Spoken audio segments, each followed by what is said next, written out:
Hello children, कुसुम ma'am की online class में आपका स्वागत है। प्यारे बच्चों, आज हम चौथी कक्षा के विषय परिवेश अध्ययन का पाठ 6 टेसु राजा अड़े खड़े का रिमेनिंग पार्ट समझेंगे और इसमें जितने भी क्वेश्चंस आए हुए हैं उनके आंसर भी लिखना सीखेंगे। वीडियो शुरू करने से पहले एक और बात बच्चों, अगर आपको मेरी वीडियो अच्छी लगे तो प्लीज़ इसे लाइक भी करें और अपने दोस्तों के साथ शेयर भी करें। और अगर आप अभी तक मेरे चैनल पर नए हैं तो चैनल को सब्सक्राइब भी करें और साथ में दिए बेल आइकन को जरूर प्रेस करें। तो देखिए, आज हम शुरुआत कर रहे हैं यहाँ हमारे पेज नंबर 49 यानी कि 49 से। ये पेज नंबर है हमारा। खेत से घर तक। तुमने देखा कि जो चीजें हम खाते हैं उनमें से बहुत सी चीजें खेतों में उगाई जाती हैं। उन्हें खेतों से मंडियों तक तथा मंडियों से बाजार में पहुंचाया जाता है। फिर बाजार से उन्हें खरीद कर हम घर लाते हैं। अनाज, सब्जियां और फल तो हम सीधे मंडियों से भी खरीद सकते हैं। अब आगे देखो, आगे इसने कहा है अब बताओ। तो यहाँ पर कुछ क्वेश्चंस दे रखे हैं बच्चों कि क्या तुम कभी सब्जी या फल मंडी खरीदने मंडी गए हो? हाँ बताओ बच्चों, खरीदने गए हो? अगर गए हो हाँ तो फिर हाँ लिख सकते हो, नहीं गए हो तो नहीं भी लिख सकते हो। अब आगे है कि वहां तुमने क्या क्या खरीदा। अगर तुम मंडी गए हो तो वहां पर क्या क्या खरीदा, जो भी खरीदा आप वो यहाँ पर लिख सकते हैं। जैसे कि आपने आलू खरीदे या फिर प्याज खरीदे और टमाटर खरीदे, मंडी से जो भी कुछ लेकर आए हो इस तरह से आपको यहाँ पर लिखना है बच्चों। ओके, आगे किसान सब्जियों व फलों को मंडी में किस तरह लेकर आते होंगे? किस तरह से लेकर आते हैं पता है? ट्रैक्टर ट्रॉली में। ट्रैक्टर ट्रॉली में या फिर या किस में लेकर आते पता है? रेडियो में। रेडियो होती है ना, उन रेडियो में लेकर आते होंगे। आगे है अनाज, दालें, तिलहन आदि को किसान बोरियों में भरकर ट्रक, ट्रैक्टर, ट्रॉली, बैलगाड़ी आदि पर लाद कर मंडियों में लाते हैं। तो यहाँ पर हमें पता चल गया ना बच्चों कि किस तरह से लेकर आते हैं। पहले क्वेश्चन आया था ना पीछे, truck trolley, truck, tractor trolley और बैलगाड़ी में लाद कर लेकर आते हैं। आगे है दुकानदार उन्हें मंडियों से खरीद कर दुकानों में ले जाते हैं। दुकानों से हम उन्हें खरीद कर अपने घर लाते हैं। अब आगे है सोचो और कॉपी में लिखो। तुम्हारे घर में राशन यानी कि खाने का सामान कौन खरीद कर लाता है? तो आपको बताना है बच्चों, आपके घर में राशन यानी कि सामान कौन खरीद कर लाता है। अगर आपके पापा जी खरीद कर लाते हैं तो आपको यहाँ पर लिखना है पापा जी। मम्मी लाती है तो मम्मी जी या फिर दादाजी, जो भी लेकर आते हैं उन्हीं का आपको नाम लिखना है। आगे कौन सा सामान रोजाना खरीदा जाता है और कौन सा कभी कभी? तो बताओ बच्चों, रोजाना सामान कौन सा खरीदा जाता है पता है आपको? एक तो देखो दूध, दूध जो है या फिर सब्जियां, ये चीजें तो हम रोजाना ही खरीदते हैं, है ना। और कभी कभी क्या चीज खरीदते हैं पता है? मैं वैसे यहाँ पर लिख रही हूँ, जगह कम है, लेकिन आपको यहाँ पर नहीं लिखना, अपनी कॉपी में लिखनी है ये सब बातें। कभी कभी क्या चीज खरीदते हैं हम? दालें हैं, चावल है ना, गेहूं है। इन्हें हम स्टोर करके रख लेते हैं, साल में एक बार दो बार ऐसे ही खरीदते हैं, है ना। आगे है क्या तुम कभी खुद या घर के किसी बड़े के साथ राशन खरीदने के लिए राशन की दुकान पर गए हो? तो आपको हाँ या नहीं में जवाब देना है। राशन की दुकान पर क्या क्या सामान मिलता है अब ये बताओ बच्चों, पता है आपको? हाँ, चावल मिलते हैं और गेहूं मिलती है। हाँ, और क्या मिलता है? तेल भी मिलता है। और बताओ, और भी कुछ मिलता है क्या? चीनी भी मिलती है ना। जो कुछ भी मिलता है आपको वो सब यहाँ पर लिखना है।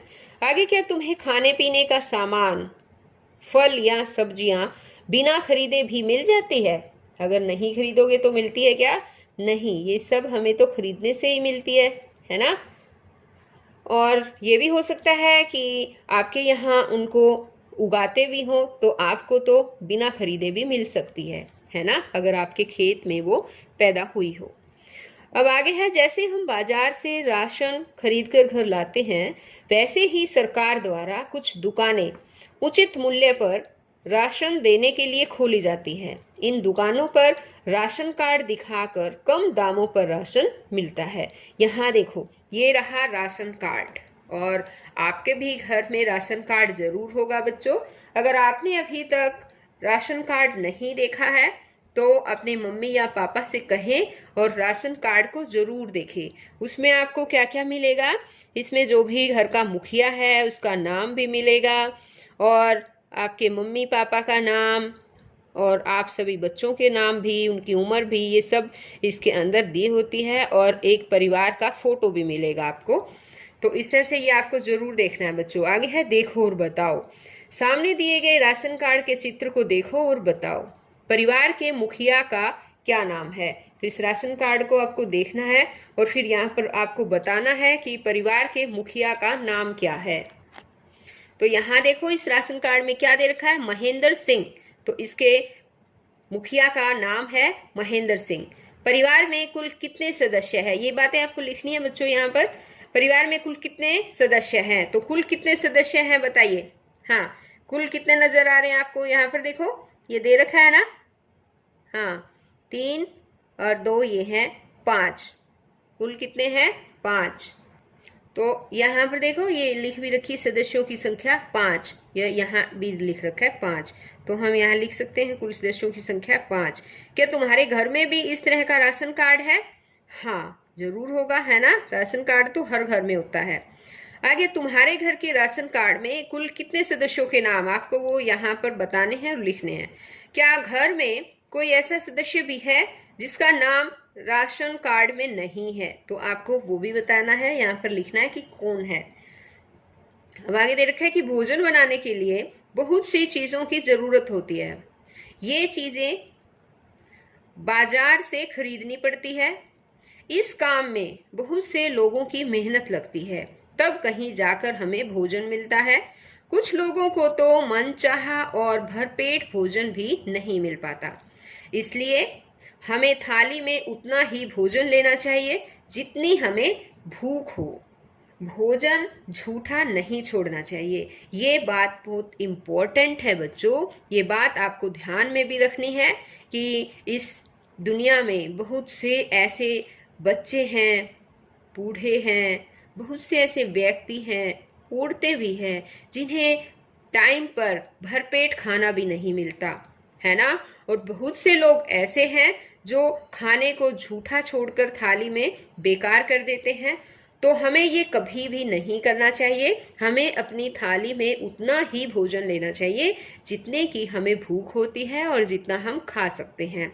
हमें थाली में झूठा भोजन नहीं छोड़ना चाहिए, और सभी बच्चे इस बात पर ध्यान भी देंगे और आगे से कभी भी अपनी थाली में भोजन झूठा नहीं छोड़ेंगे। अब आगे है, आओ ये भी करें। नीचे क्रमांक 1 में उदाहरण को देखते हुए क्रमांक 2 से 5 तक दिए गए खाली स्थानों को पूरा करो। यहाँ पर देखिए, अब खेत खोदना, खेत खोदना, पहले हम खेत खोदते हैं किसके लिए, यहाँ पर देखो पूरी का बनाना, यानी कि पूरी को बनाने के लिए क्या क्या करना पड़ता है। पूरी को बनाने के लिए पहले खेत खोदना, फिर उसमें गेहूं बोना, फिर फसल काट कर घर लाना, फिर गेहूं को पीसना, फिर उसका आटा गूंदना, उसमें नमक अजवाइन डालना और कढ़ाई में तलना, फिर पूरी बनकर तैयार हो जाती है ना। अब आगे इसी तरह से दे रखा है खीर का बनना, कि खीर कैसे बनती। खीर के लिए क्या करते हैं, खेत खोदना, फिर धान बोना, उसके बाद फसल काटना, फिर चावल निकालना, दूध उबालना, उसके बाद चावल धोना, दूध में उबालना चावल को, और फिर चीनी डालना और खीर बनकर तैयार हो जाती है। इसी तरह से यहाँ पूछ रखा है सब्जी का बनाना, कि सब्जी कैसे बनती है। तो देखो, पहले खेत खोदना, यानी खेत खोदा जाता है, फिर सब्जी बोना, इसमें सब्जी बोई जाती है। फिर सब्जियां बोने के बाद जब पक जाती फिर सब्जियां तोड़ना, फिर सब्जियां घर लाना, धोकर काटना, आग जलाना और बर्तन में छोंक तैयार करना, फिर उसमें सब्जी डालना। ये हो गई सब्जी तैयार। इसी तरह से है गुलगुलों का बनना। तो गुलगुले खाए हैं बच्चों, कैसे लगते हैं? स्वाद कैसा होता है गुलगुलों का बताओ? मीठा, है ना? गुड़ के भी बनते हैं और गुलगुले चीनी से भी बनाए जाते हैं। तो देखिए गुलगुले बनाए जाते हैं तो वो गुलगुले हमारी प्लेट में कैसे पहुंचते हैं देखिए। इसके लिए सबसे पहले खेत खोदना, फिर गेहूं बोना, फिर फसल काटना और गेहूं निकालना, फिर है गेहूं को पीसना, आटा गुड़ का घोल बनाना, फिर तेल गर्म करना, गुलगुले गरम तेल में तलना और गुलगुलों का बनना, यानी कि फिर गुलगुले बनकर तैयार हो जाते हैं। आगे है फलों की चाट का बनना, कि फलों की चाट कैसे बनती है। सबसे पहले गड्ढा खोदना, गड्ढा खोदने के बाद क्या करते हैं? फलों के पेड़ लगाना, यानी कि गड्ढा खोदकर उसमें बीज जो है वो डालते हैं। जिस भी फल का हमें पेड़ चाहिए उसी का बीज डालते हैं, है ना? फिर पक जाते हैं, फल लग जाते हैं उस पर, फिर पके फल तोड़ना, फिर एक बर्तन लेना, फिर धोकर उन फलों को काटना और फलों की चाट तैयार हो जाएगी, है ना बच्चों? अब आगे देखो, आगे दिए गए प्रत्येक समूह में एक वस्तु अन्य वस्तु से अलग है, उस वस्तु को छांटो और सामने दिए गए बॉक्स में लिखो। तो अब यहाँ पर देखो, गेहूं, चावल, मूंग, बाजरा ये दे रखी है ना।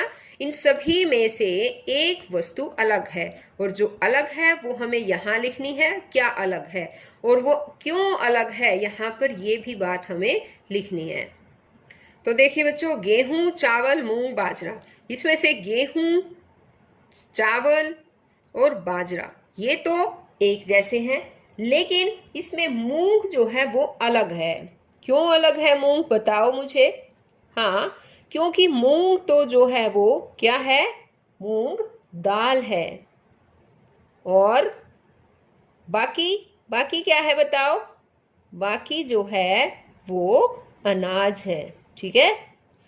अब इसी तरह से आगे है उड़द, सरसों, राजमा, अरहर। इसमें अलग क्या नजर आ रहा है आपको, बताओ, शाबाश, जल्दी करो। हाँ, सरसों। इसमें सरसों अलग क्यों है बच्चों, बताओ। हाँ, सरसों जो है वो तिलहन है। क्या है सरसों? तिलहन, यानी कि जिससे हम तेल निकालते हैं। और बाकी क्या है? है और अन्य जो है ना, अन्य भी लिख सकते हैं। अन्य क्या है? अन्य दालें हैं।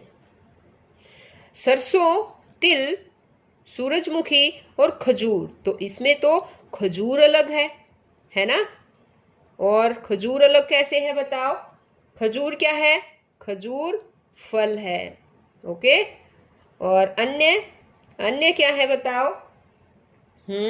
तिलहन है, यानी कि उनसे तेल निकाला जाता है ना? वो इसलिए अलग है। अब आगे है लौंग, जौ, इलायची, काली मिर्च। तो देखिए लौंग, इलायची, काली मिर्च ये तो मसाले हैं, है ना? लेकिन जौ क्या है? जौ बताओ। जौ अलग है और जौ वो अनाज है, जो अनाज में आ जाता है। और अन्य क्या है बताओ? अन्य मसाले हैं। तो यहाँ पर हमें लिखना है कि अन्य मसाले। आगे के दिए गए गीत को अभिनय करते हुए कक्षा में मिलकर गाओ। तो यहाँ देखो एक गीत दे रखा है और इसको हमें गाना भी है। तो आप, कक्षा तो अभी खुली हुई, स्कूल खुले हुए नहीं है, इसलिए इसको वैसे ही बोलना और गाना सीखिए। तो सभी बच्चे इसको पीछे पीछे भी बोलेंगे कि इसको कैसे बोला जाता है और इसको याद भी करेंगे। और अभिनय आप अपने दोस्तों के साथ घर पर भी इसका अभिनय कर सकते हैं बच्चों। ओके, तो देखिए हम शुरू कर। चना किसने बोया, किसने बोया, किसने बोया रे। चना मैंने बोया, मैंने बोया, मैंने बोया रे। चना किसने सींचा, किसने सींचा, किसने सींचा रे। चना मैंने सींचा मैंने सींचा रे। चना किसने काटा किसने काटा रे। चना मैंने काटा मैंने काटा रे। चना किसने खाया किसने खाया रे। चना मैंने खाया मैंने खाया रे। तो बच्चों, ये चैप्टर यहीं पर ख़त्म होता है। नेक्स्ट वीडियो में मैं आपके लिए नया चैप्टर लेकर आऊँगी। तो हम फिर मिलते हैं एक नई वीडियो में। तब तक के लिए बाय बच्चों।